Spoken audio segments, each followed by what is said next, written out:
یعنی اس میں عورت کی رضامندی بالکل نہیں ہوتی ہے، لیکن وہ مرد اس پر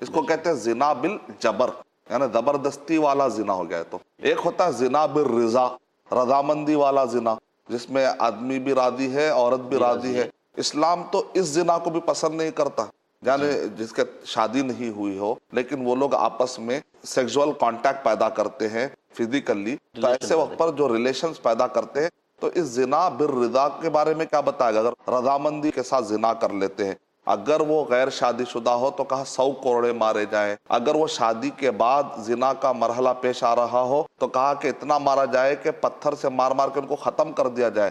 کیوں؟ اس لیے کہ اس میں ہوتی کیا ہے کہ نسب درہم برہم ہو جاتا ہے. یو کے آفیشیل ویب سائٹس پر 2008 میں یہ لکھا ہوا تھا کہ ہر 4 میں سے ایک کو معلوم نہیں ہے کہ اس کا اصلی باپ کون ہے، یعنی معلوم نہیں ہے، اور اس کی وجہ سے بچہ ڈپریشن کا شکار ہو جا رہا ہے، کیونکہ اس کو پتا نہیں ہے کہ میری نسل کہاں ہے، میں کون سے خاندان کا ہوں، میرا اصلی باپ کون ہے. بچپن سے اگر اس کو پتا نہیں ہوگا کہ میرے ماں باپ کون ہیں، کیونکہ وہاں پر ایک قسم کا بچے کو فیل یہ ہونے لگتا ہے کہ میں دنیا میں اکیلا ہوں، تنہا ہوں، میرے آگے پیچھے کوئی بھی نہیں ہے. اس کی وجہ سے ڈپریشن کا شکار ہوتا ہے اور خودکشی کا شکار ہو جاتے ہیں. تو اس سے کیا پتا چلا کہ اسلام اس مسئلے میں بہت ہی حساس ڈیسیشن لیتا ہے کہ رضامندی والے زنا ہی کو ختم کر دیا جائے. تو جبر والا تو خیر بہت دور کی بات ہے. عورت کو جو عزت کی نظر سے نہ دیکھے، معصوم کو عزت کی نظر سے نہ دیکھے، ایسے آدمی کو سماج میں رہنے کا حق نہیں ہے. اس کو اٹھا کے کالے پانی کی سزا سخت جگہوں پہ پھینک دیا جائے تاکہ اس کو دیکھ کر دوسرے لوگ عبرت حاصل کرے اور اس کو دیکھ کر دوسرے لوگ ایسے حرکتیں کرنے میں ڈرے. لیکن اگر ریپس کو پیسے لے کر یا رشوت لے کر یا اس کو کسی بھی شکل سے بیل مل جاتی ہے تو پھر اور لوگوں کو چانس ملے گا کہ ہم بھی آگے بڑھیں گے. کیونکہ انسان کا جو نفس ہے نا، جب وہ گناہ کرنے میں مائل ہو جاتا ہے تو سخت سزائیں ہی اس کو تربیت دے سکتی ہے. ایک بھینس کو مارنے کے لیے ڈنڈا استعمال کیا تھا، چھوٹی چھڑی سے ماریں گے تو بھینس کے آگے بین بجائے بھینس کھڑی پگورائے والا مسئلہ ہو جاتا ہے. ناظرین، آپ نے سنا کہ کس طریقے سے شیخ صاحب یہ بتا رہے تھے کہ عورتوں کی حفاظت کا ذمہ کیا ہے اگر ان کے ساتھ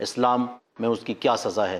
عورتوں سے متعلق میرا اگلا سوال ہے کہ ایک عورت کیا ہنگامی حالات میں کسی غیر مسلم بچے کو اپنا دودھ پلا سکتی ہے؟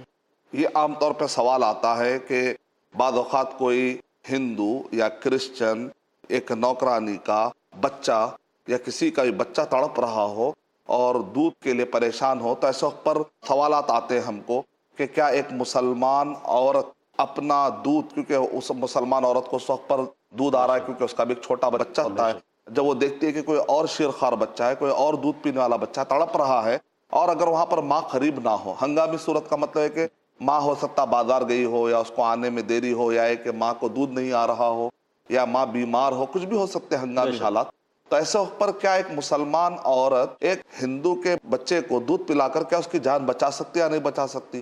یقیناً یہ ایک بہت بڑی اپرچونٹی ہے.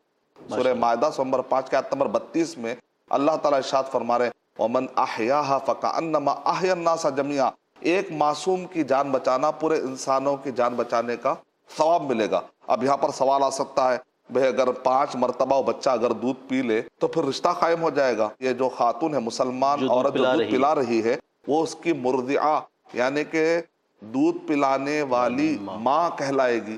تو کیا رشتے سے کچھ خلل ہوتا؟ کچھ بھی خلل نہیں ہوتا. رشتے سے تو اور تعلقات بنتے ہیں. کل کے دن یہ دھیان رکھنا پڑے گا کہ مان لیجئے اسلام قبول کر لے اگر لڑکا کل کے دن یا وہ لڑکی، اور پھر واپس آ کر اسی گھرانے میں اگر شادی کرنے کے مسائل آ جاتے ہیں تو سگا بھائی بہن جیسے شادی نہیں کر سکتے، اسی طریقے سے ماں نے اگر دودھ پلا دیا تو وہ بچہ جو ایک ساتھ پیا ہے وہ بچی جو آپس میں کیا ہو جاتا ہے رضائی بھائی بہن، تو وہ بھی آپس میں شادی نہیں کر سکتے. یہ ذرا خیال رکھنا پڑے گا اس مسئلے کا. لیکن اس کی بنیاد پہ ہم اس کو وہ رشتہ قائم ہو جاتا ہے لہذا ہم کیوں دودھ پلائیں ایسا ہم نہیں کہہ سکتے، کیونکہ معصوم کی جان بچانا پورے انسانوں کو بچانے کا ثواب لکھا جائے گا. شیخ صاحب نے کس طریقے سے بتایا اسلام کے حوالے سے، قرآن کے حوالے سے، کہ کس طرح ایک بچے کی جان بچانے کے لیے ایک مسلم عورت ماں بن کر اس کو دودھ پلا سکتی ہے. شیخ صاحب اسی تعلق سے میرا ایک دوسرا سوال ہے. ہم چاہتے ہیں کہ ہمارے ناظرین کو آپ سیرت النبی کے حوالے سے واقعات پر کچھ جنگیں جو ہوئی ہیں ان کے بارے میں بتائیں، اور ساتھ ہی یہ بھی بتائیں کہ ان جنگوں کے پیچھے کیا مقاصد تھے۔ یہ بہت کامن سوال ہے کہ لوگ کہتے ہیں محمد صلی اللہ علیہ وسلم جب رحمت للعالمین تھے، آپ رحمت کا پیغام لے کر آئے تھے، تو پھر کیا وجہ ہے کہ نبی صلی اللہ علیہ وسلم کے زمانے میں جنگ بدر ہوئی، جنگ احد ہوئی؟ یعنی جنگیں کرنے کا ریزن کیا تھا، مقصد کیا تھا؟ تو رحمت للعالمین ہے تو پھر ان کو چاہیے تھا کہ جنگیں بالکل نہ کرے، فورس کا استعمال نہ کرے، طاقت کا استعمال نہ کرے۔ تو میں جواب میں کہنا چاہوں گا کہ ہمیشہ طاقت کا استعمال دہشت گردی کے لیے نہیں ہوتا، طاقت کا استعمال دہشت گردی کو مٹانے کے لیے بھی ہوتا۔